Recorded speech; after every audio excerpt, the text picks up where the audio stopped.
toutes, bonsoir à tous.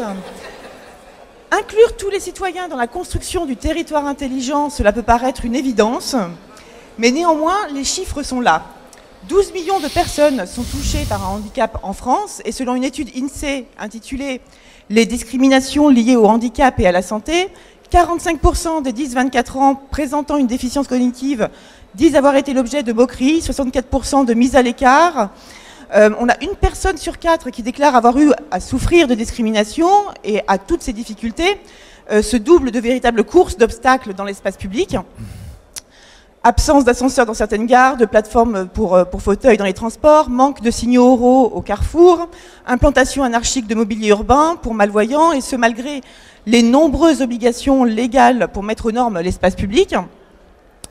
Nous avons 2 millions de personnes qui sont concernées par l'illettrisme, 13% des Français qui sont concernés par l'illectronisme, l'illettrisme numérique qui est donc la difficulté à utiliser Internet tous les jours, et ce taux risque véritablement de croître avec les avancées technologiques.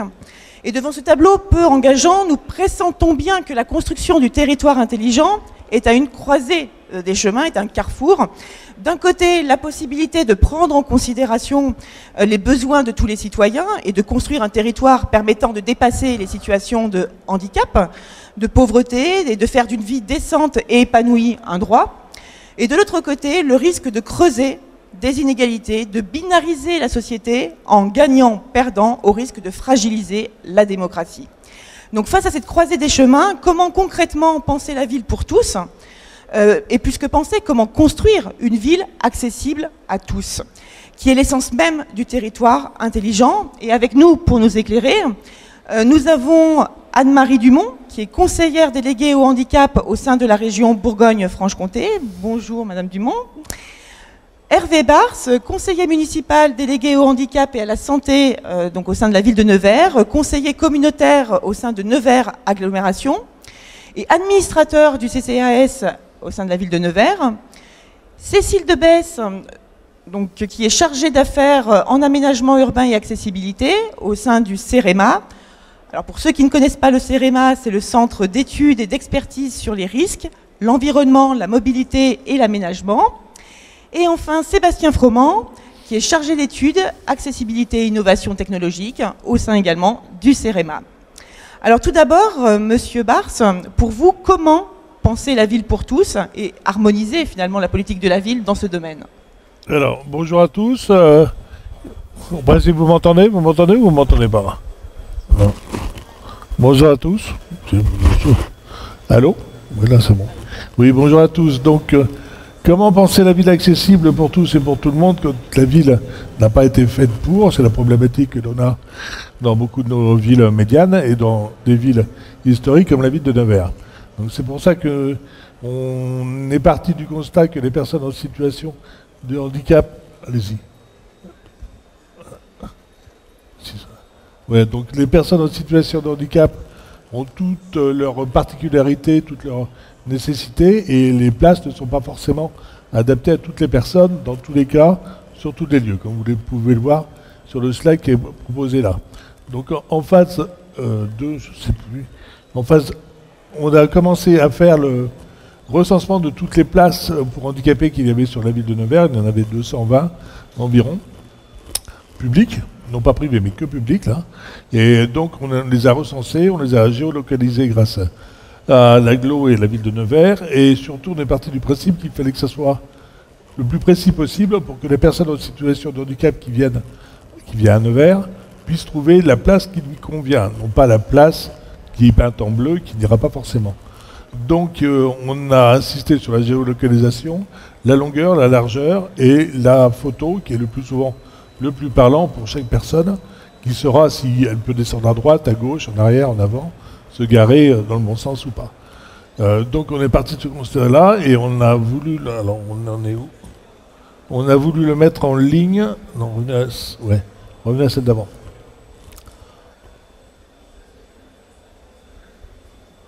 On a voulu mettre en ligne... Non, c'est d'avant. Vous ne voulez pas. C'est pas grave. Non, c'est d'avant encore. Encore? Ok. Donc sur le site de Nevers, il y a un espace dédié où chacun peut visualiser la place. En fait, il rentre la rue Victor Hugo, qui est une rue dans toutes les villes de France, il y a une rue Victor Hugo, donc il rentre la rue Victor Hugo. Et là, il va trouver une place localisée bleue sur laquelle il va pouvoir cliquer. Là, il y a un petit encart. Non, non, bougez pas. Il y a un petit encart qui s'ouvre, comme vous ne pouvez pas bien le voir sur le côté, qui s'ouvre avec l'emplacement dédié, la taille, et vous recliquez dessus. Il y a une photo qui va s'ouvrir. Et on a voulu la mettre en open data, puisqu'en open data, on veut, la ville veut vraiment que ce soit le citoyen qui soit au cœur de l'évolution de sa ville. Donc c'est le citoyen qui va aller sur la place, qui va signaler un problème. Bon, en général, on a des problèmes de signaler, on n'a jamais des contentements de signaler, mais effectivement, le problème doit être signalé, que ce soit une branche qui est mal tombée, que ce soit une racine qui est là, alors que quand on a pris la photo, la racine n'avait pas poussé, ou autre obstacle naturel ou non naturel, genre les déchets, l'incivilité dont on parlait tout à l'heure. Donc, cela a été couplé également avec les arrêtés de voirie, d'occupation de la voirie. Alors, les arrêtés d'occupation de la voirie, c'est très important pour tout ce qui est des travaux, tout ce qui est d'un déménagement, tout ce qui est d'une manifestation. Ça passe par un arrêté de voirie et on peut automatiquement signaler sur la place qui est cliquée, attention, de telle date à telle date, il y a le marché qui commence à 8h du matin et qui finit à 15h l'après-midi, et donc la place ne pourra pas être disponible. Donc la personne en situation de handicap ne se retrouve pas dans une impasse, ni dans... et n'est pas obligée de faire demi-tour, et en général, quand elle fait demi-tour, c'est pour ne plus s'arrêter et pour rentrer chez elle. Donc, alors, voilà, on a commencé par les places de stationnement, et maintenant on est en train de développer pardon, sur les ERP publics, puisque la ville et la communauté de communes a les ERP publics. Donc on les a recensés, on a fait une analyse de l'accessibilité de chaque ERP, qui va de 10 à 100%. La ville et l'agglo essayent de faire du 100% partout. Ce n'est pas possible tout le temps, pour des raisons générales d'infrastructure, enfin de construction ancienne en général. Pour monter en haut d'une cathédrale, à part Gaudi à Barcelone, je ne connais pas, en ascenseur. Mais bon, ça existe. Et puis, on part de ce constat pour faire une cartographie de tous les ERP publics, plus ou moins visitables et plus ou moins accessibles, pour après passer aux ERP privés, pour faire une cartographie de la possibilité pour une personne d'évoluer dans sa ville, d'aller au restaurant, d'aller au cinéma, ou d'aller au cimetière d'ailleurs aussi. Et avec, comme vous pouvez peut-être l'apercevoir sur le slide, ça c'est une image future, puisque là, on est en phase de construction. Donc il y aura les ERP verts à 100%, les oranges et les rouges. Et l'autre idée qui va ressortir de là, c'est que quand il y a une difficulté pour faire comprendre à un ERP privé que c'est intelligent de le mettre accessible, quand l'ERP privé va se voir en rouge au milieu du vert, ça ne va pas lui faire une bonne publicité. Donc c'est incitatif aussi pour que la personne propriétaire de l'ERP privé puisse se mettre en accessibilité son site. Et donc là, on passe au slide d'après. Voilà, le slide d'après vous décrit la finalisation du dispositif qui sera pour plus tard, le plus tôt possible, on espère tous. C'est-à-dire arriver dans une ville, quelle qu'il soit, appliquer votre demande, c'est-à-dire vos priorités, vos impossibilités et vos possibilités.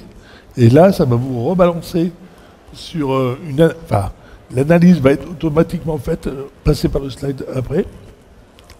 Donc le dernier slide, par exemple, il vous montre c'est une personne en fauteuil roulant pour venir ici, en bus. Donc elle pourrait taper sur l'appli Futur, je veux aller voir le Civim à Nevers et je veux aller en bus.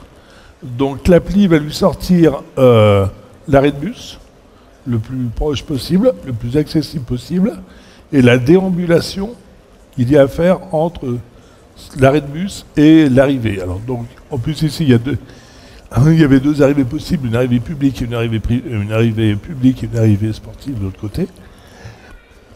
Et là, cela suppose qu'il faut que toutes les données soient mélangées, que ce soit les données du bus, que ce soit les données de la voirie, que ce soit les données d'occupation du sol, que ce soit les données d'accessibilité du site. Et tout ça doit être mélangé. Donc, tout ça doit être en open source pour que justement on puisse interagir, interroger et revenir pour avoir une donnée réelle et fiable à l'instant T, à l'instant I, parce que l'instant T je ne connais pas, l'instant I, qui peut justement faire en sorte que la personne est autonome, quel que soit son handicap. Voilà, donc voilà, c'était juste la présentation de ce sur quoi nous travaillons à Nevers-Hello en ce moment. Merci beaucoup, Monsieur Bars. Donc effectivement, une ville accessible à tous, c'est une ville qui réussit à dépasser les handicaps. Et pour dépasser les handicaps, la technologie peut être un bon moyen pour effectivement décliner, développer des outils qui vont permettre à la personne de se déplacer dans la ville. Et là, vous avez fait effectivement un énorme travail de collecte de données pour répertorier tous les établissements effectivement publics accessibles. En même temps, cette cartographie permet aussi d'objectiver la commune, puisqu'on voit les établissements qui ne sont pas accessibles. Et donc, du coup, ça permet d'identifier les points noirs à régler au sein de la ville pour faire en sorte que la ville soit véritablement accessible à tous.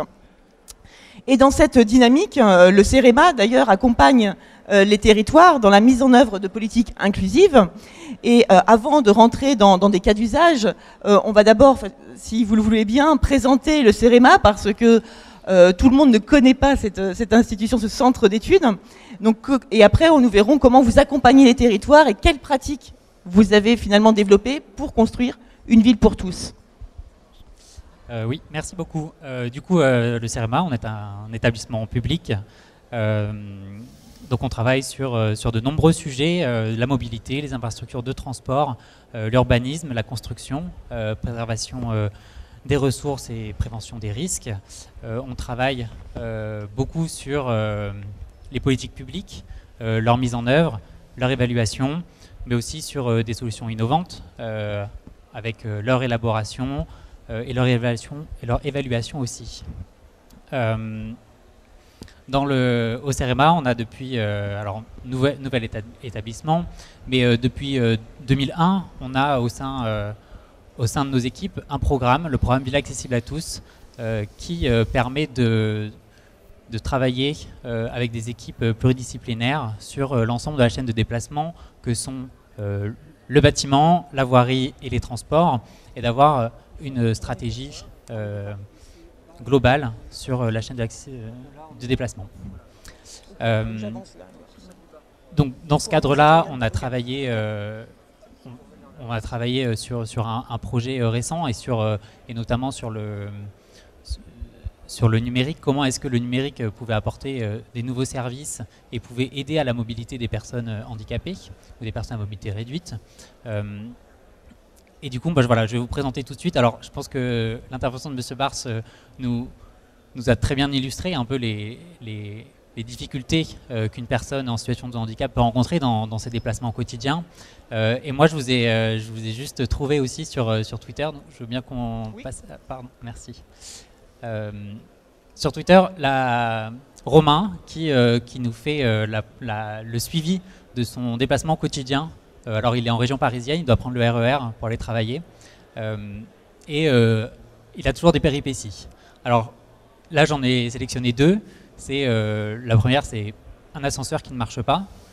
Du coup, il doit faire un détour de 20 minutes pour accéder à la gare du RER la prochaine, puisqu'il ne peut pas accéder à son quai pour prendre son train. La deuxième, donc là plus sur la voirie, on est une chicane qui l'empêche de passer. Du coup, pareil, un détour, et je vous épargne les problèmes de revêtement avec des pavés, la marche pour rentrer dans le RER, un autre ascenseur qui est en panne à sa gare d'arrivée, qui l'oblige à prendre l'escalator avec son fauteuil.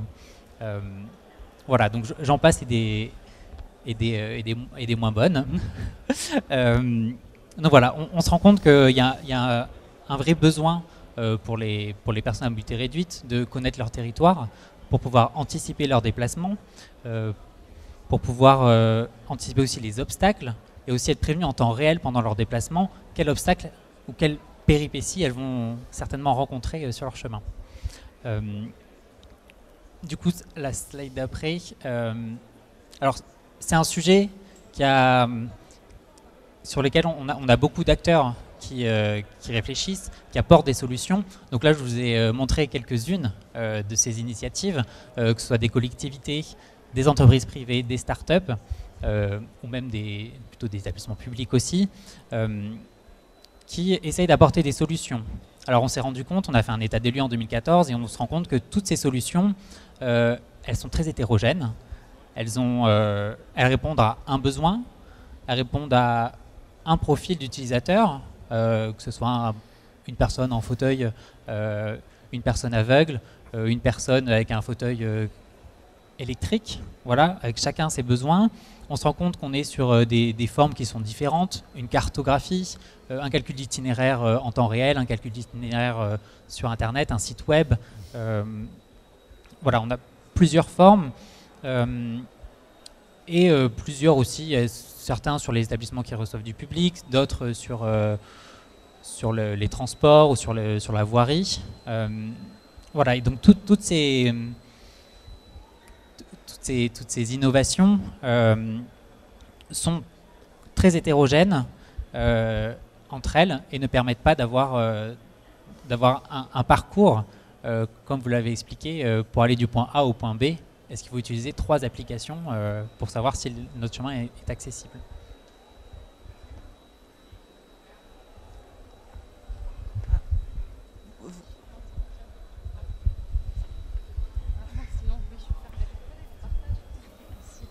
Alors avant de présenter les travaux du CEREMA et des collectivités avec lesquelles on a réalisé un modèle de données, il est important de poser le contexte réglementaire.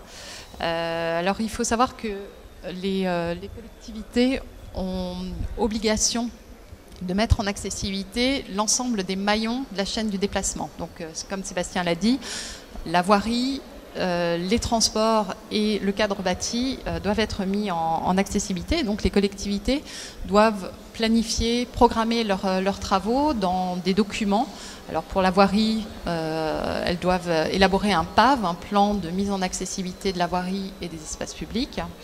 Elles ont eu obligation de réaliser un ADAP, un agenda d'accessibilité programmé pour les ERP. Et pour les transports en commun, un schéma directeur d'accessibilité programmé.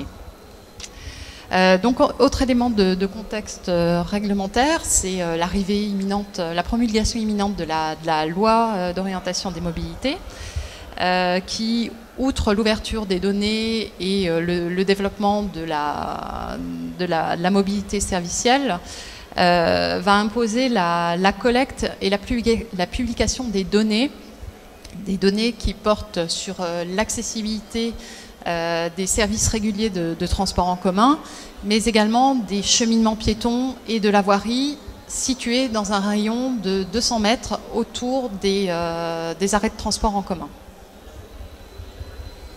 Je te laisse. Du coup, ouais. Donc deux constats, une hétérogénéité des modèles de données, des obligations réglementaires qui vont s'appliquer aux collectivités. Et du coup, on s'est dit, quel est le besoin? Quel est le premier besoin pour répondre à ces obligations? C'est la création d'un modèle de base de données pour les systèmes d'information géographique.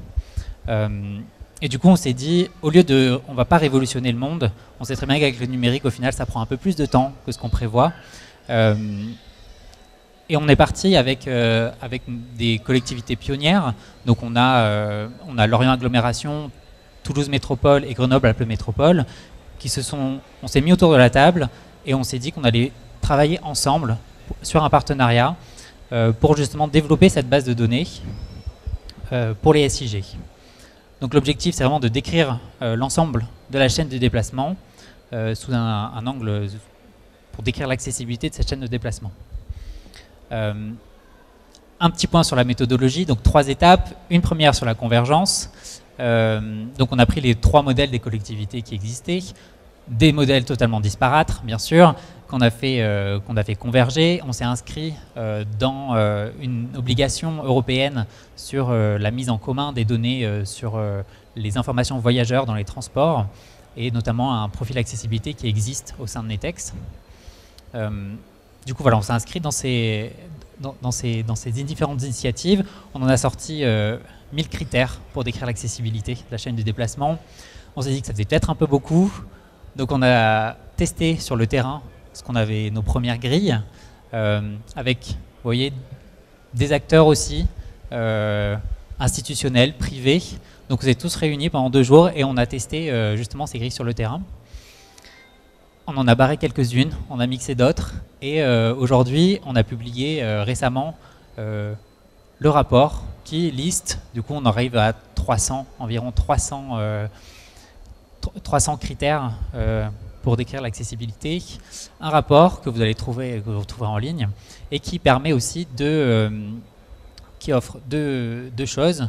Un modèle conceptuel qui va être utilisé par les collectivités dans leur SIG, et ensuite une description des différents items qu'on va pouvoir retrouver et sur lesquels on aimerait bien avoir de la collecte de données.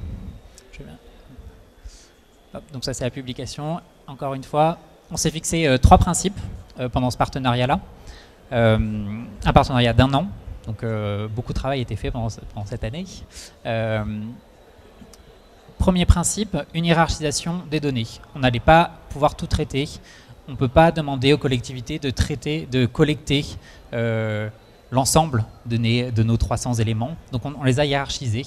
On les a hiérarchisés en fonction, avec une entrée usagée. On s'est dit, quel est notre objectif final? C'est de pouvoir créer un service aux usagers. Et du coup, voilà, nos 3 critères, et dont le premier, qui pour moi est peut-être le plus important, c'est de s'assurer qu'un cheminement ne soit pas bloquant et qu'il ne présente pas d'obstacle à la mobilité d'une personne, peu importe son profil et ses capacités.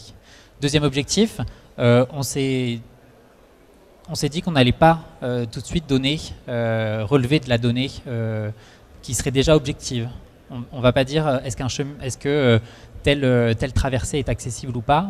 On s'est dit on va être plus objectif et on va dire est-ce qu'il y a un feu sonore, est-ce qu'il y a une bande podotactile au début. Voilà, on s'est dit on est plutôt sur des largeurs de cheminement que sur un cheminement accessible, oui ou non. Et troisième principe, on est vraiment rentré sur la notion de cheminement,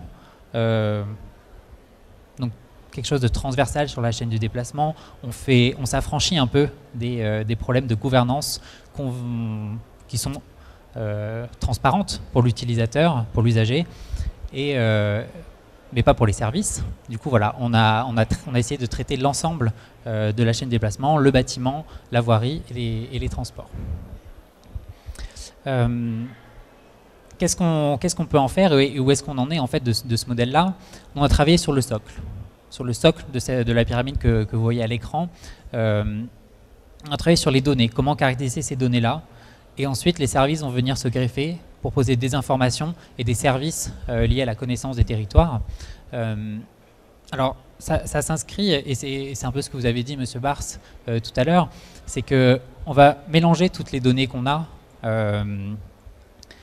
et nous ce qu'on propose c'est justement de les homogénéiser pour que quand les collectivités elles vont diffuser leurs données en open data, on va avoir les mêmes données, les mêmes définitions de ces éléments.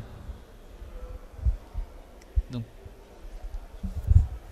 Alors ce modèle qui a été élaboré est tout d'abord un outil précieux au service des collectivités, parce qu'il permet en fait de structurer l'outil système d'information géographique interne à la collectivité, surtout si elle ne l'a pas encore développé.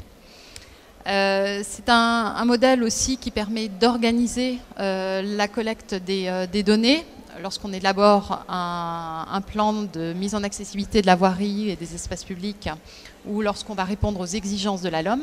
Là, je reviendrai dessus tout à l'heure. Et puis en fait, c'est un outil qui va permettre de cartographier en vue de prendre des décisions. Il va permettre de programmer en fait les travaux et surtout les travaux de mise en accessibilité, que ce soit de la voirie, des ERP ou des arrêts de transport en commun. Pour ce qui concerne l'organisation de la collecte des données, donc dans le cadre d'un PAV ou en réponse à la LOM, alors qui doit collecter ces données? Ces données peuvent être collectées soit par un agent communal, soit par un prestataire privé à qui on aura confié cette tâche. Il faut juste que la personne chargée de la collecte ait un bagage minimum en matière d'accessibilité, que ce soit en termes de réglementation ou de qualité d'usage. Et cette personne doit également être formée à l'utilisation des outils qui vont être utilisés pour relever la donnée. Alors, quelles données est-ce qu'on va relever? Donc, comme l'a dit Sébastien, on a hiérarchisé les données à collecter. Alors, il va y avoir des données de priorité 1. Donc là, dans le cas d'une traversée, sont considérées comme indispensables les données relatives aux bandes d'éveil à la vigilance, l'ABC de trottoir, le marquage du passage piéton et le feu sonore. Si un de ces éléments venait à manquer ou était dégradé, il y aurait une rupture dans la continuité du cheminement pour une personne présentant une déficience, qu'elle soit en fauteuil ou qu'elle présente une déficience visuelle, par exemple. Ensuite, on a d'autres données de type 2 ou 3, donc qui sont moins prioritaires, qui sont recommandées ou optionnelles. Je peux vous en citer quelques-unes. On va par exemple décrire le type de traversée. Est-ce que c'est une traversée en 2 temps? Est-ce que c'est une traversée sur un plateau? Enfin voilà, on va la qualifier de cette manière-là. Donc comme le disait Sébastien tout à l'heure, on va essayer d'attribuer une valeur à notre donnée de manière à ce qu'elle perdure, à ce qu'elle ne soit pas obsolète lorsqu'il y a un changement dans la réglementation. Aujourd'hui, la réglementation impose par exemple des largeurs de cheminement. Si cette réglementation venait à changer, notre donnée serait toujours valable. Seulement, on ne peut pas attribuer de valeur à tous les attributs. Par exemple, pour un marquage de passage piéton, on va pouvoir qualifier l'état de ce marquage, dire s'il est dégradé, et on va essayer d'apprécier son état selon une méthode qui a été développée par le CEREMA, qui s'appelle la visite simplifiée comparée et qui permet de savoir si la dégradation entraîne une sérieuse difficulté, voire un problème de sécurité. Voilà, alors c'est un modèle qui est au service des collectivités, mais c'est un modèle qui a vocation à servir les usagers. Donc l'idée, c'est de pouvoir développer des calculateurs d'itinéraires pour les piétons qui proposeraient des trajets adaptés en fonction de leur capacité. Donc l'usager renseignerait son profil et le calculateur d'itinéraire lui donnerait le chemin le plus adapté pour rejoindre le point d'arrivée.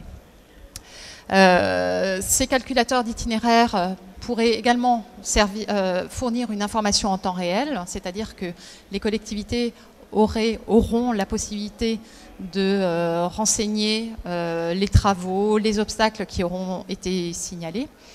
Et idéalement, cette information donnée à l'usager peut être enrichie par l'usager lui-même, en particulier les personnes à mobilité réduite qui pourraient signaler les anomalies, les défaillances, sachant que voilà, si l'information est donnée, cette information est utile aux personnes à mobilité réduite, mais également à l'ensemble des piétons. Parce que ce qui est utile aux personnes, enfin ce qui est indispensable aux personnes à mobilité réduite, finalement sert à toute la population.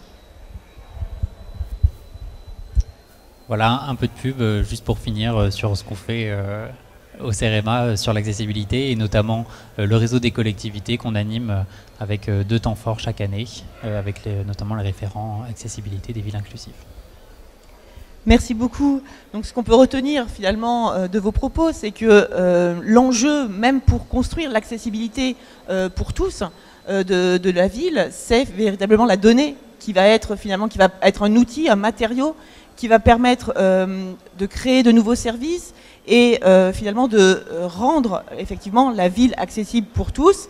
Avec cette problématique, c'est qu'effectivement il y a tellement d'applications en la matière, ça va être de rationaliser l'offre servicielle, de rendre toutes ces applications interopérables et de faire en sorte qu'on délivre finalement un service organisé, performant pour les personnes à mobilité réduite. Et je rebondis du coup auprès d'Anne-Marie Dumont pour savoir, vous, comment vous vivez finalement cette ville, parce qu'on parle énormément d'applications, de données, d'interopérabilité, mais si on revient aux fondamentaux, à l'usage, comment vous vivez pour l'instant cette ville et que proposeriez-vous pour faire en sorte que cette ville soit accessible à tous ?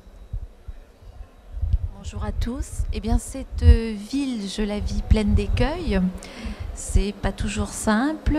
Ce qui est surtout très très désagréable, c'est d'arriver près d'une place, c'est qu'elle a été prise par quelqu'un qui n'en a que pour 2 minutes et qui va rester l'après-midi, quoi.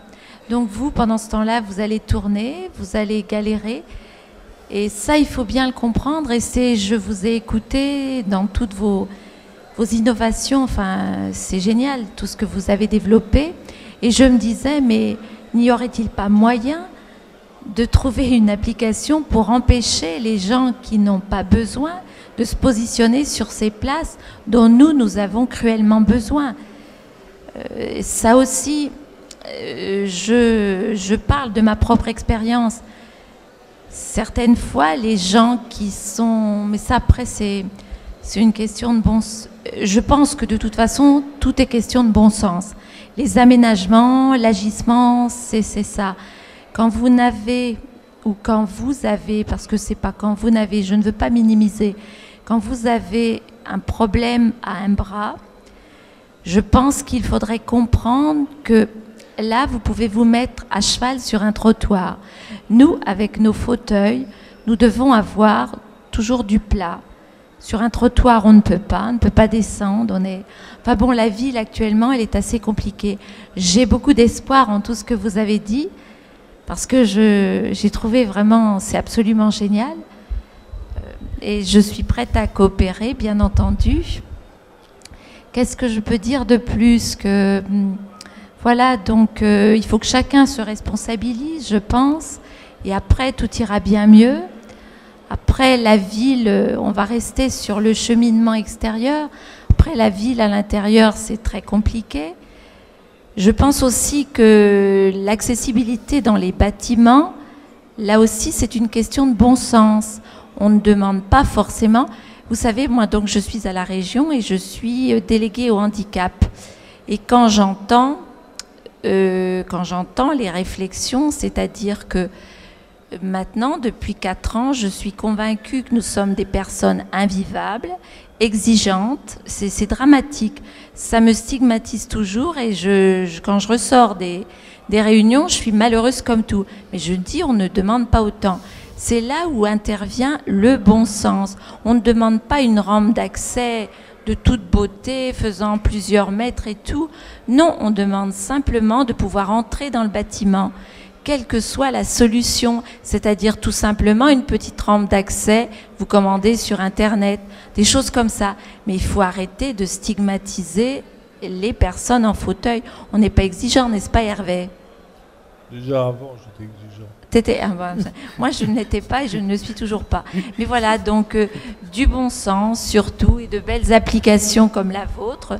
Après, je peux vous dire plein de choses au niveau des transports. Ça, malheureusement, c'est pas accessible. Je parle de la SNCF. C'est galère. Là, je dois descendre à Bordeaux le week-end prochain. Bon, je vais descendre. Je ne sais pas si je vais remonter. parce que visiblement, c'est pas le bon train que j'ai pris. Voilà, enfin non, on a encore beaucoup de choses à faire. Hein. Voilà. Et pour rebondir sur ce que disait Anne-Marie, qui est effectivement vrai, la vie de tous les jours, en situation de handicap, on est tout le temps confronté à un obstacle, à une idiotie, et encore je pèse mes mots. Et le fait est que rendre une ville accessible, ça rend la ville accessible pour tout le monde. Mais je ne veux plus qu'on parle d'accessibilité pour handicapés. Il serait bien que les mentalités commencent un petit peu à évoluer et que l'on pense qu'une ville accessible, je veux dire, une porte automatique, c'était aussi pensé pour les personnes en fauteuil roulant, parce qu'il n'y a pas de poignée, voilà. Mais tout le monde passe sa porte automatique en regardant son smartphone, sans faire attention. Une rampe à 4%, tout le monde est content de prendre une rampe à 4%. Des trottoirs de 140, tout le monde est content parce qu'on peut se croiser sur un trottoir de 140. Je ne sais pas si on m'entend bien, mais c'est pas grave. Et il faut vraiment que les mentalités, comme tu disais, évoluent pour que ça ne soit plus dans l'esprit des gens, soi-disant valides. Il y a quand même 80% des personnes en situation de handicap dont le handicap ne se voit pas. J'ai l'habitude de dire que les gens sont tous hémiplégiques parce qu'on est tous droitiers ou gauchers.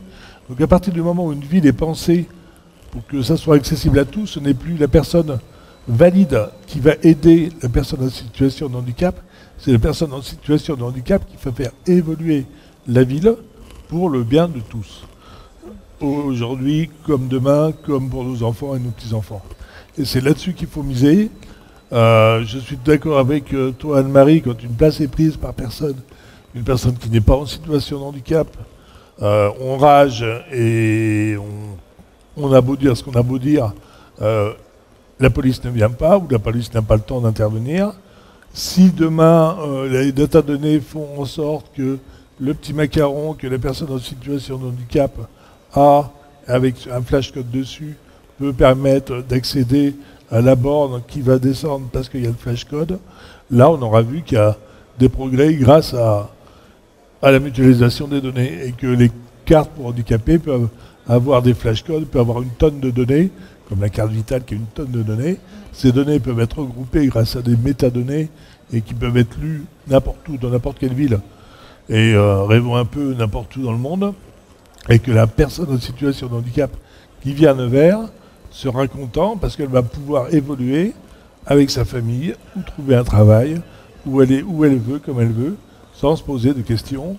À quelle heure je me lève, qui vient me lever, qui est-ce qui va m'aider, où est-ce que je vais avoir un bus, et compagnie, et compagnie. Donc c'est vraiment là-dessus qu'il faut insister pour les années à venir, en parlant de ça à nos enfants et à nos petits-enfants. L'accessibilité, c'est pas pour les personnes handicapées, c'est pour tout le monde. Effectivement. Et Céline Debesse, vous vouliez réagir? Oui, c'était juste pour rebondir sur ce que M. Bars disait. En fait, on peut tous être confrontés à une situation de handicap dans notre vie. Voilà, on n'est pas à l'abri d'un accident. Et puis même lorsque, si vous êtes parent avec la poussette, vous rencontrez exactement les mêmes obstacles qu'une personne se déplaçant en fauteuil. Lorsqu'on tire un chariot de course ou une valise, on se retrouve en situation de handicap. Lorsqu'on regarde son smartphone en marchant, on est en situation de handicap parce qu'on est moins vigilant finalement à tout notre environnement et notre environnement n'est plus adapté. En fait, situation de handicap, on parle de situation de handicap lorsqu'il y a une non-convergence entre les besoins et les capacités d'une personne et l'environnement dans lequel elle se déplace, elle évolue. Voilà. Donc quand on regarde son smartphone, notre environnement est plus adapté à nos capacités à ce moment-là. D'où l'intérêt effectivement pour rendre la ville et concevoir une ville accessible à tous, c'est finalement aussi de co-construire, c'est-à-dire d'inclure tout le monde dans la conception de la ville. Et ça c'est vraiment important, c'est-à-dire que généralement on construit une ville à son image. Donc c'est pareil, par exemple, typiquement, la ville de Bordeaux a fait ce constat-là, c'est que parfois, certains mêmes espaces, certains aménagements urbains étaient plus faits pour les hommes que pour les femmes. Et ça aussi, ça veut dire que généralement, les urbanistes sont plus des hommes. Donc, sans y voir malice, effectivement, il faut une projection de l'espace par rapport finalement à leur vécu et leurs impressions sur l'aménagement public. Et effectivement, inclure tout le monde, inclure toutes les problématiques liées aux situations de handicap, mais pas que, permet de concevoir une ville véritablement accessible à tous. Et moi, j'avais une question, c'est-à-dire qu'une ville accessible à tous, on parle des personnes à mobilité réduite, mais je dirais qu'il n'y a pas que les personnes à mobilité réduite. Il y a aussi comment voir finalement le handicap dans l'accessibilité dans son acception large, à savoir comment lutter contre l'électronisme, donc c'est-à-dire cette incapacité à se servir d'Internet au quotidien, qui va être dans les années à venir et qu'il est déjà un handicap en soi, parce que on est dans une ville qui se dématérialise de plus en plus. L'accessibilité aux services de la ville est aussi importante pour inclure toutes les personnes dans la construction de la ville, dans la vie de la ville. Et effectivement, il y a la lutte contre l'obsolescence des compétences des citoyens, parce qu'avec le développement de l'intelligence artificielle, on va devoir tous monter en compétences, quels que soient nos métiers, et ça va être aussi l'enjeu du territoire intelligent. Donc, dans votre vécu, vos expériences d'élus, est-ce que vous initiez, vous préparez finalement, vous anticipez ces problèmes à venir, parce que beaucoup plus de personnes vont être aussi en situation de handicap à venir. Oui, la problématique de l'accès à la dématérialisation est une problématique qui, je pense, est encore plus accentuée dans les milieux ruraux que dans les milieux urbains.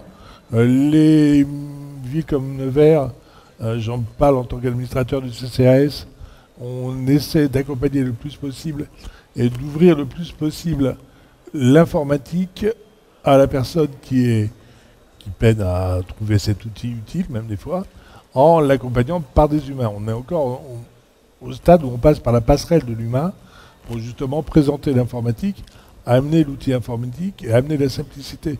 Mais c'est aussi aux concepteurs de l'outil informatique de concevoir donc des outils ludiques.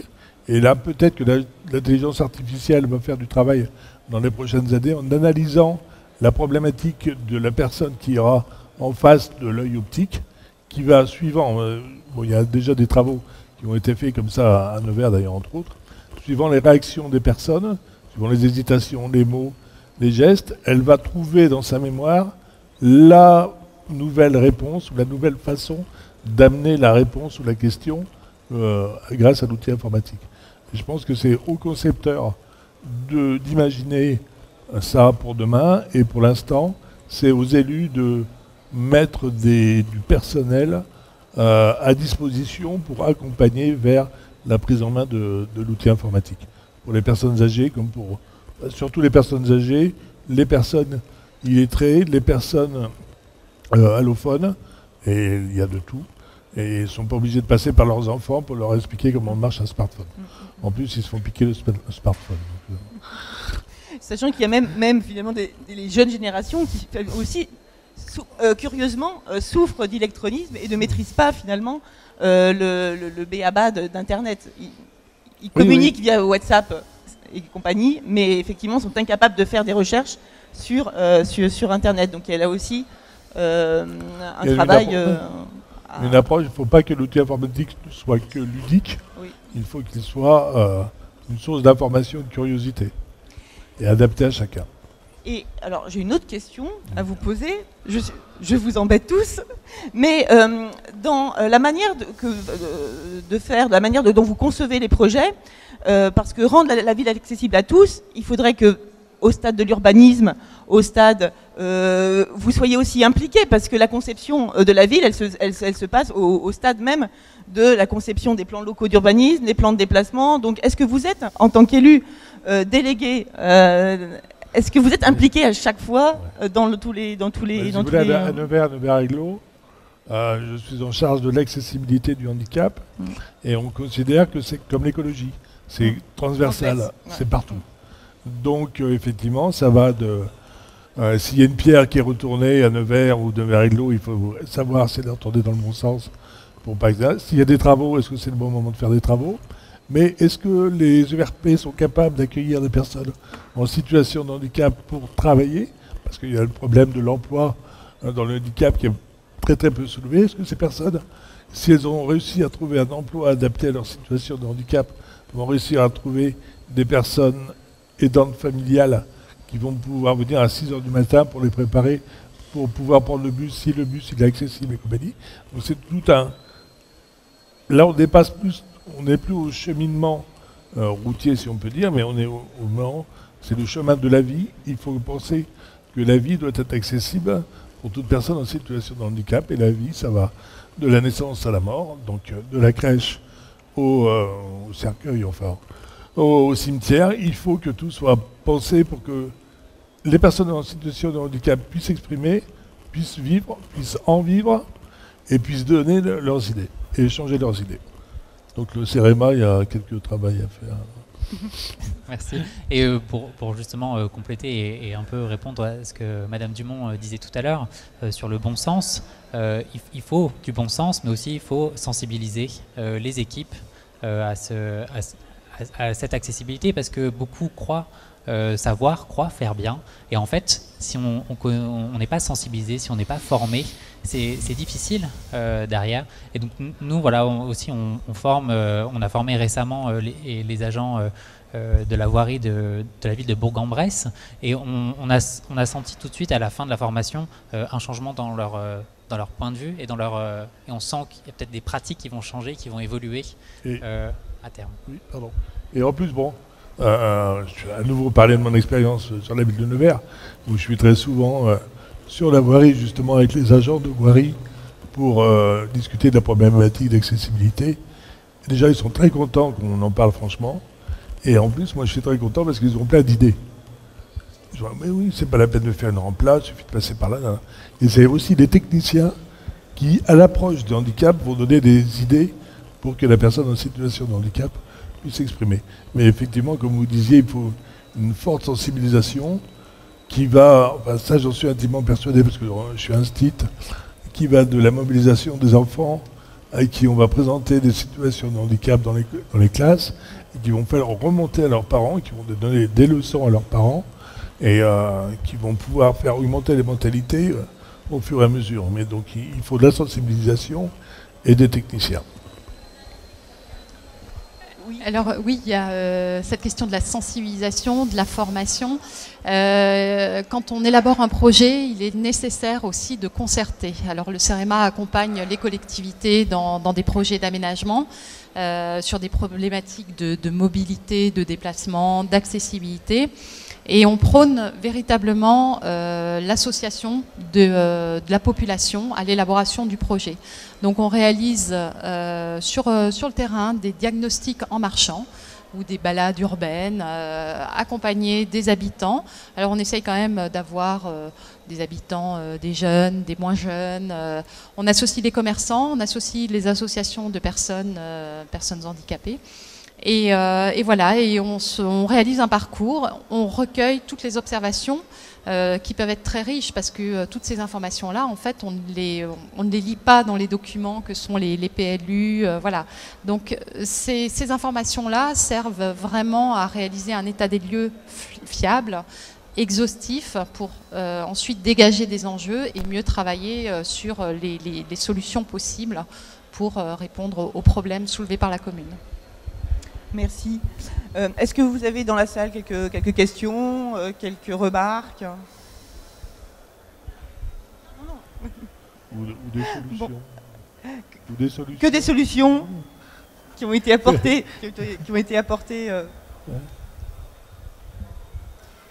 Catherine Fleurier, vice-présidente Nevers Agglomération en charge de la santé.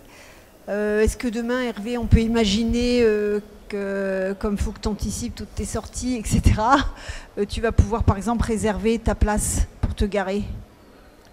Alors, on peut imaginer qu'on peut réserver une place pour se garer quand on est en situation de handicap.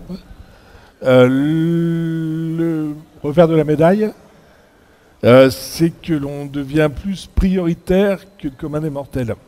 Et l'évolution, comme disait Anne-Marie tout à l'heure, c'est justement que le commun des mortels fasse évoluer sa pensée pour dire que c'est une place réservée pour la personne qui en a besoin. on va réduire aux places blanches et aux places bleues les places de stationnement. Bleues, j'en trouve souvent des prises, et souvent, heureusement, prises par des gens qui ont le droit de les prendre. Mais si demain je veux aller me garer en centre-ville, je suis assez fier d'être comme tout le monde, c'est-à-dire où est-ce que je vais me garer. Après, la place bleue qui est prise par quelqu'un qui n'a pas le droit de la prendre, là c'est rageant. Et là je pense qu'il faut vraiment passer par des sanctions fermes de PV. Mais bon, là c'est un autre domaine.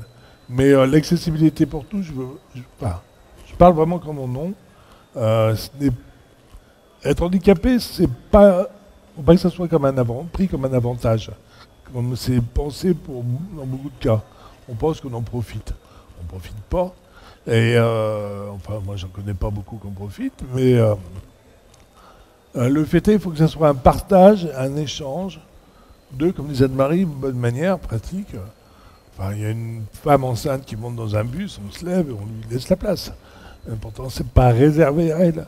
Mais le fait est qu'il faut que les mentalités augmentent grâce à la sensibilisation, comme vous disiez tout à l'heure, grâce au fait aussi que l'on puisse échanger, partager les places, les voiries, tous les lieux publics et plus tard peut-être les lieux privés quand les bailleurs sociaux seront décidés de mettre tous les logements accessibles pour tout le monde. Ça, c'est peut-être dans 20 ans. Mais bon, en attendant, une personne en situation de handicap au milieu d'une ville est un citoyen. Ce citoyen, il doit évoluer. Il évolue avec son mauvais caractère ou son beau caractère, avec son handicap lourd, léger ou moyen. Mais il doit évoluer en toute liberté de ses mouvements et en toute autonomie. C'est la recherche de l'autonomie qui est la plus importante là-dedans. Merci beaucoup. En tout cas, vous pouvez applaudir les intervenants pour ces échanges passionnants et passer une bonne soirée. Merci.